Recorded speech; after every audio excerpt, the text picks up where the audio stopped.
Ito, sunod, mga kababayan. Ano yung sunod, Kent? Dito tayo. Ha? Dito tayo kay Bato de la Rosa. Naku po, potrages na yan. Bato de la Rosa, mga kababayan. Ha? Tatanggalin na sa Senado, tatanggalan na ng sahod, nahaharap sa ethics complaint. Patay ka dito, Bato. Naku, Bato, wala ka ng pang-abogado nito pag nakulong ka't na-aresto ka papuntang dahig. Sabi pa naman ni Sara,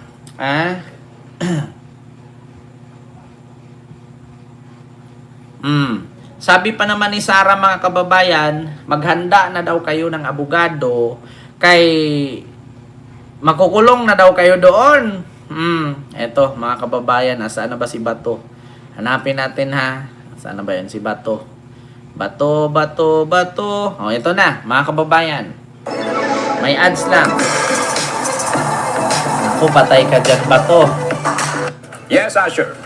Aga formal na siyasati ng issue ng matagal ng pagliban ni Senador Ronald Bato de la Rosa sa Senado. Ito ang pangunahing hiling ng civil society group na wag kang corrupt na sa paghahain nila ng ethics complaint sa Senado ngayong araw. Wag kang corrupt. Personal na inihain ni dating Finance Undersecretary Professor Shelo Magno, ang co-convenor ng grupo, ang formal na reklamo sa Senate Committee on Ethics and Privileges. Kaugnay nito, nais ng grupo na tukuyin ng komite kung may paglabag sa Senate rules and ethical standards ang senador. Gayun din ang pagpapataw ng kaukulang parusa kung kinakailangan. Nako. Ayon kay Magno, kung siya ang tatanungin, dapat suspindihin ang sweldo ni Senador Bato at Nako! Hulaga! Kung siya daw tatanungin, dapat suspindihin. Dapat lang naman. Di ba? Alam niyo, sa totoo lang, mga kababayan, kung tutuusin nga, dapat inaksyonan na agad ni Tito Sen yan. Hindi mo na kailangan ng ethics complaint. Kasi bakit? Nasa power na yan ng Senate President. Ikaw, tanungin ko kayo, mga kababayan, hindi mo naman dapat kailangan mag-antay ka pa ng Senate, ethics complaint or may magreklamo eh. Kasi, mga kababayan, ganito yan. Ikaw, teacher ka. Kapag teacher ka, meron ka mga estudyante. Advisor ka, ha? Kung ang estudyante mo ay hindi pumapasok ng 5 araw hanggang umabot ng 3 buwan, do you think gagawin mo pa siyang estudyante? Di ba ang gagawin mo, i-expelled mo na siya? Tatanggalin mo na siya, buburahin mo na siya. 3 months nang hindi pumasok eh. Bukod sa isang teacher advisor, sa kumpanya, meron kang worker hindi pumasok ng 3 buwan, makukonsider mo pa ba siyang worker? Diba? Hindi mo naman dapat antayin yan eh. Senate President ka. Ikaw ang may hawak dyan. Ikaw ang may power dyan. So, ang gawin mo, tanggalin mo, ikaw naman nasusunod eh. Siyempre, unfair naman sa mga kapwa mo senador na nagjo-duty. Buti pa nga si Silito Lapid, kahit walang ginagawa, tahimik lang, at least nakikita. Si Bato. Diba? Baka naka-maternity leave. Hindi po, Ma'am Rose Mix Vlog. Paternity leave po siya. Si Bato. Naka-paternity leave. Hindi po siya naka-maternity leave. Continue natin. Operasyon ng kanyang opisina. Anya, ito ay isang uri ng paggastos ng pera ng bayan na wala namang pinatutunguhan. Ang sinasabi lang po natin ay mag-discuss ito at magkaroon nga po ng sanction. Hindi po natin alam kung may malinaw na rules na dito sa Senado sa mga ganitong pagkilos, pero ang hinihiling po natin ay sana magkaroon ng malinaw na sanction katulad ng mga ordinaryong manggagawa na nagkakaroon ng sanction kapag hindi nila. Diba? Ordinaryong manggagawa, nagkaroon ng sanction, pinatanggal agad. 15 days, di ka papasok, awol ka na agad doon. Declared ka as not. Hindi ka na worker doon, tatanggalin ka na. Diba? Gawan agad ng sanction. May nag-comment, Kent, nandyan pa ba sa opisina ni Bato ang kanyang mga staff? Ang tanong po, mga kababayan, siguro nandyan pa rin. Diba? Itong mga staff ni Bato na angkan niya. Kasi ito, kumakalat. Halos daw lahat ng staff ni Bato ay puro niya angkan. Puro niya kapamilya, anak, pamangkin, pinsan, kaibigan. Hindi po ba kayo nakukonsensya? Tumatanggap kayo ng sahod, tapos wala kayong amo? Hindi man po pwedeng sabihin ninyo na hindi nyo kasalanan. Wala kayong pinagkaiba sa pagnanakaw ng flood control fund. Di ba? Biruin niyo mga kababayan, sasahuran ka, sasahuran kayo nang wala kayong ginagawa. So, para lang din kayo nagnakaw. Kasi bakit? Bakit kayo sasahuran? Nung wala man kayong ginagawa, kung meron mang ginawa, magtanim kayo ng isang punong kahoy sa parking lot pa.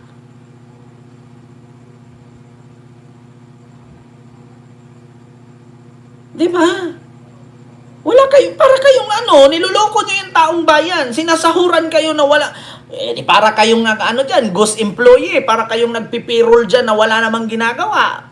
Hindi man po pwedeng sabihin na, ako, stop ako ni Bato, magsulat na lang ako dito, everyday diary. Dear diary. Ngayon, January 1, 2026, wala kaming boss. Pagkabukas, Dear diary. January 2, 2026, wala pa rin kaming boss. Considered ba yun as nagtatrabaho? Nagsusulat ka ng diary? 1 to 10 hanggang 1 to 30 ng January, wala kang boss? Tapos pagka February 1 to 28 ng February, wala kang boss? Considered ba yun as nagtatrabaho? Consider ba yun as nagtatrabaho? Ilagay mo dun sa logbook, absent, absent, absent, absent. So kung meron po na ganyang trabaho, mga kababayan, mag-apply po ako. Sino po dyan may bakante sa Senado na mga staff? Pwede bang mag-apply tapos yung boss namin na senador, pwede bang wag kang pumasok? Para wala kaming gagawin, sumasahod kami. Diba? Diba? Yan ang masaklap mga kababayan. Ganun ba yon? Okay ba yung ganun? Yung sumasahod, tapos walang ginagawa? Kasi anong gagawin nila? Wala naman silang boss. Sige nga, hindi ko naman masasabing wala silang ginawa literally, pero anong gagawin nila? Wala naman silang boss na mag-utos, maliban na lang kung sasaluin sila ng kapwa senador ni Bato. Halimbawa, lilipat sila sa opisina ni ganito. Total, wala pa naman yung amo nyo. Dito ka muna sa akin. Ano ka muna? Gawin muna kitang tagahugas ng pinggan ko. Gawin muna kitang taga-print ng, tawag dito, mga bond paper ko dito sa opisina. Diba? Okay lang kung ganun. Kung wala namang kapwa senador ni Bato na kumuha dun sa mga staff niya, tapos sumasahod, o kung kayo, nakikinig kayo sa akin ngayon, mga staff ng ibang senador dyan, o example natin, staff ni Rapi Tulfo, papayag ba kayo, sasang-ayon ba kayo na staff ni Bato sumasahod na walang ginagawa? Mga staff ni Senador Rapi Tulfo at ni Erwin Tulfo? Nagtatanong lang. Mga staff ni Erwin Tulfo, Rapi Tulfo, ni Bam Aquino at ni Kiko Pangilinan. So, sang-ayon ba kayo sa mga ganyang kalakaran na ang staff ni Bato sinasahuran na walang ginagawa at walang boss, samantalang kayo nandyan yung mga boss ninyo, same kayo ng sahod? 'Di ba? Unfair naman. Unfair po, mga kababayan, sa totoo lang. Hindi po sa naninira tayo Unfair po. Kasi yung ibang senador dyan, may mga staff din po sila. Pero yung mga staff nila, mga kababayan, natural sa sahuran nila yon kasi nagtatrabaho. 'Di ba? Pero ang tanong, bakit yung mga staff ni Bato, tumatanggap ng sahod nang wala namang amo? 'Di ba? Hindi ba unfair? Or unfair? Mga kababayan, kung kayo ang nasa sitwasyon, kung kayo ang staff ng ibang senador, hindi ba kayo magre-react? Bakit pala walang nag-react diyan na mga senador din, kapwa senador ni Bato? Bakit hindi nag-react si Senator Rapi Tulfo diyan? Di ba si Rapi Tulfo kakampi ng mga inaapi? So ibig sabihin yung mga staff ni Rapi Tulfo inaapi na rin. Bakit? Kasi biruin mo, sinasahuran sila kasi nagtatrabaho. Pero bakit yung kay Bato tumatanggap ng sahod, wala naman silang amo? So Ano ang gagawin nila doon sa opisina ni Bato at mga staff ni Bato kung wala namang utos sa amo nila? 'Di ba? Ganun ba 'yun mga kababayan? Kahit wala si Bato, meron pa bang gagawin yung kanyang mga staff? Kasi kada hearing wala si Bato. So anong gagawin ng mga staff ni Bato? Manunood na lang. 'Di ba? Dapat sa ganyan mga kababayan, tanggalin na. Kasi bakit? Napaka-unfair sa totoo lang. Kahit sa mga kapwa staff lang nila diyan, kapwa trabahante ng mga ibang senador, no? Kahit hindi na natin sabihin sa taong bayan, sa mga kapwa trabahante na lang ng ibang senador. Napaka-unfair po. Hindi po magandang pakinggan. 'Di ba? Okay lang sana kung sa loob ng 3 buwan na wala si Bato, nagtanim sila ng puno araw-araw. Kung ang staff niya dyan ay 20, so 20 puno na yon. 'Di ba?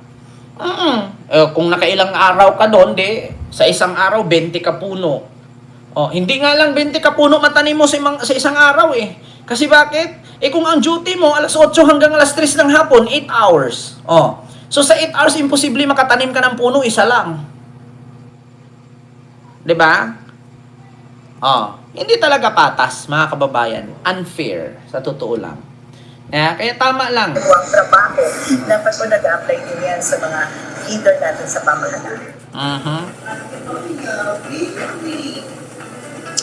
Aga ang ethics or Senate Committee on Ethics complaint ay nagsimula na rin magdinig ng ilan pang mga reklamo na inihain nga sa komite at wala pang kinukumpirma si Senador J.V. Ejercito, siyang chairperson ng Senate Committee on Ethics and Privileges, kung ano yung mga kaso na uunahin kaugnay nga doon sa mga naihain na sa kanilang komite. Yan ang latest dito.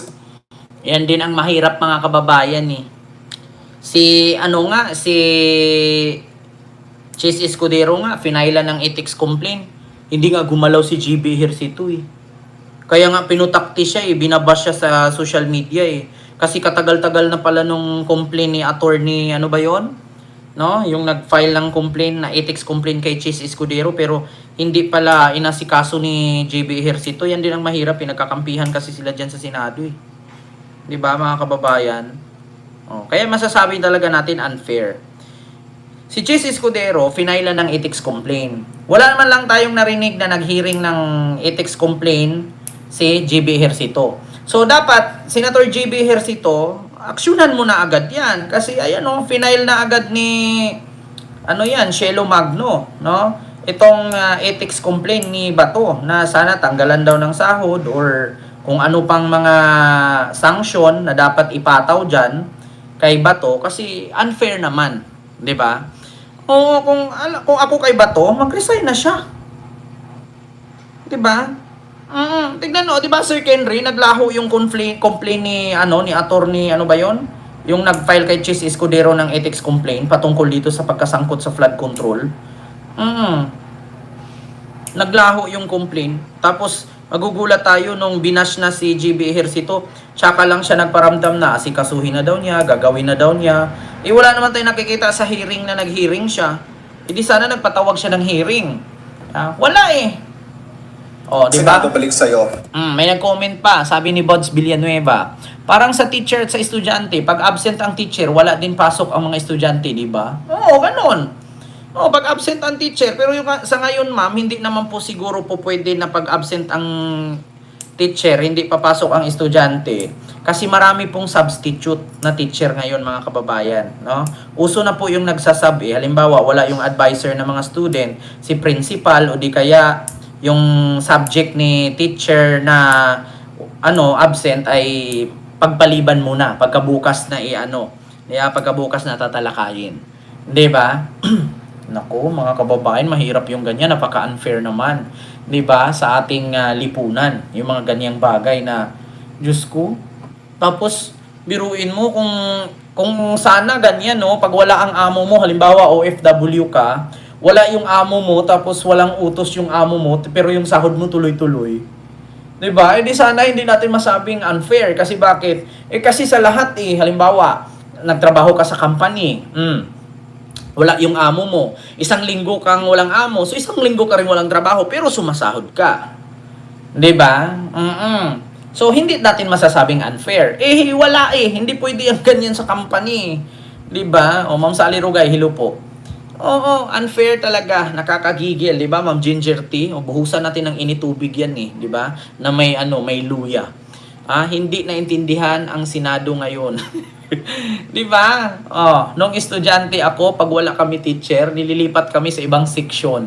Totoo yan. Tapos, dikit-dikit na upuan. Oo, kami nga. Hindi kami aalis sa room namin. May pupunta lang. Kasi ang klase kasi namin, iba kasi ang school namin, mga kababayan, kapag mga matatalino. Ang estudyante, nasa room lang kayo. Yung teacher lang, iba-ibang teacher ang pupunta sa classroom namin. O, ganito. Isang oras, ibang teacher. Sunod oras, iba naman. Iba-ibang teacher ang pumapasok sa amin. Tapos yung advisor namin, kung saan-saan din siya pumupunta. Kasi may mga subject din siyang iniikutan. Kung meron kayong section 1 to 10, yung teacher mo, 1 to 10 section din yun pupuntahan niya. May oras yun. Every hour, hanggang sa matapos yung 8 hours. Magkikita kami ng mga advisor namin, hapon na, yung pauwi na. Magkita kami umaga, pagbukas ng room, umaga, tapos pag uwi namin ng hapon, tsaka kami nagkikita-kita lahat. Kasi iba-ibang teacher ang pumapasok sa room namin, pero hindi kami umaalis. Nandyan lang kami sa aming room. Yung advisor namin, nag-iikot din siya kasi may mga subject, may mga major subject din siyang hinahawakan. Ganon yun, mga kababayan. Diba? Ay, nako. Sabi ni Rackson, retain or stay. Yung mga employee ni Bato. Hindi naman nila pwedeng tanggalin yung mga empleyado ni Bato. Pwedeng mag-apply yung ibang empleyado bilang delikadesa na nila. Hindi na yung ang Senado pang maghanap ng posisyon kung saan sila ilagay. Sila na mismo maghanap ng malilipatan. Diba? Sila na mismo ang maghanap ng lilipatang work. Kasi wala na silang opisina eh. Ikaw, mga kababayan, tanungin kita, na-bankrupt ang kumpanyang pinapasukan mo na gumagawa ng dildo. Okay nga, example. Yung kumpanyang tinatrabahuan mo gumagawa ng dildo. Tapos na-bankrupt. So, ang company ang maghanap sa'yo ng trabaho? Hindi ba magkaroon ka ng delikadesa na ikaw naman mag-apply para magkaroon ka ng another work? Kumpanya na bankrupt, pagawaan ng dildo, doon ka nagtrabaho. So, ibig sabihin, kasi na bankrupt, yung amo mo, hanapan ka ng trabaho, ilipat ka sa iba. Ganun ba yun? Bilang delikadesa, ikaw na yata mag-apply eh. Mag-apply ka sa iba, alam mo nang patanggal ka na eh. Diba? So, mag-apply ka sa iba. Hindi yung, yun? Sinahuran ka na nga na wala kang ginagawa, tapos hanapan ka pa ng trabaho. Wow! Sana all! Diba? Bilang delikadesa. Mag-resign na kayo, magsilipat na kayo ng trabaho. Kakapal ang pagmumukha ninyo, diba? Masakit. No, it's your responsibility to find a new job. Diba, Ma'am Brenda Barton? Ipatulpo na yan si Bato, umalis na walang paalam. Sabi ni Ma'am Nance Whaler, natawa mi sa example mo, sir. Diba? Company pagawaan ng dildo na bankrupt kasi walang bumibili. Alam nga naman na antayin mo pa yung amo mo, hanapan ka ng ibang trabaho kasi na-bankrupt yung company niya. Malamang, bilang delikadesa, ikaw ay mag-apply. Maghanap ka na ibang trabaho na alam mo lang na Di ba? Kakapalan na ng pagmumukha yan. Alam mo na bankrupt yung kumpanya, manatili ka pa rin, tapos mag-antay ka, ilipat ka ng amo mo. Ano yun? Disable ka? Naka-wheelchair ka? Hindi ka kamay lang ang gumagalaw? Wala kang paa? Kahit wala kang paa, may gulong yun eh. Wheelchair yun eh. Diba? Ay, naku. Sa mga nanonood po dyan, mga staff ni Bato, bilang delikadesa, alam nyo na, sumigwi na kayo. Kakahiya naman. Wala naman kayong kasalanan. Ang problema lang kasi, bakit natili kayo dyan nagtatrabaho, wala naman kayong amo. Mag-apply na kayo sa iba. Hindi man kayo pinapalayas, pero mag-apply kayo sa ibang departamento. Malay mo, sa opisina ni Bam Aquino, available yung marami siyang staff doon na kulang. Di ba? Maraming slot. Kay Rapi Tulfo, kay Erwin Tulfo, kay Marcoleta, kay Robin Padilla. Imposible naman, wala na si Nadia. Diba? Apply kayo doon. Kay Marcoleta, kay Aimee Marcos. Kadami-dami niyo dyan. Opisina ni Joel Villanueva, Jinggoy, Aimee, Chase Escudero. Diba? Mga Duterte Black yan. Mga senador dyan na Duterte Black, saluin ninyo yung mga empleyado ni Bato.